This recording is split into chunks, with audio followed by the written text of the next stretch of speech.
No. Hai, nu aici, aici. La mine. Uite aici, aici. La noi.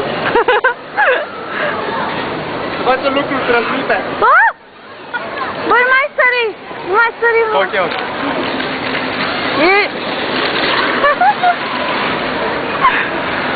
Deci ăsta e... Hai, mă! Asta e pârtia. Da, știu.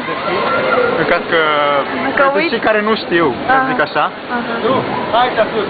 Ei, nu mai mergi sus. Coboară jos, maimuță, unde te-ai urcat?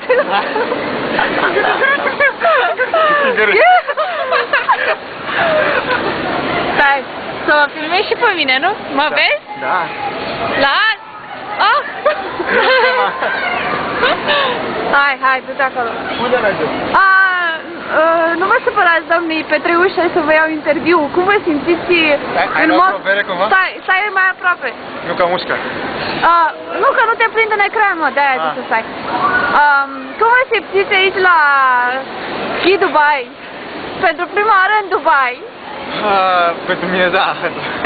Că și-a zis ca ca maimuța. Aici se merită, porque este mai ca România, ca să... E mai frumos ca România? Nu. Mă, cred că nu e serios. E doar om... Aici totul este artificial. Da, da. Ce? Ești artificială? Eu nu, vorbeam de Ski Dubai. La anul vom avea Colorado în Dubai. La anul vom avea zăpadă albastră. Știți pe aia de la Axis of Evil? Care fac mișto de Sky Dubai, sunt 3 comedieni care zic că am fost la Ski Dubai bla bla bla bla bla. Și din păcate este foarte pârtia, deci este foarte scurtă și este ca și cum stop. În timp ce povestești, să mai filmezi și pe ea doi. E ca și... Nu, ci că go and stop.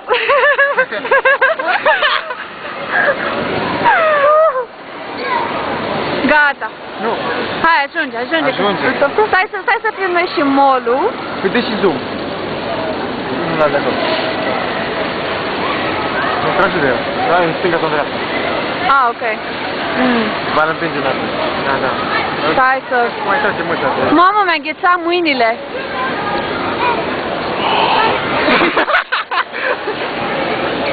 Se dezgheață acum. Da? Ok, asta mai perseverăm. Merge și la schimb, rog. Ba, vreau să merg la schimb, mă. Și mă filmezi de aici, da. Da, pe de-aia zic. De-aia vreau să merg. Tu puteam merge chiar de astăzi. Gata, băieți, va ajunge. La revedere.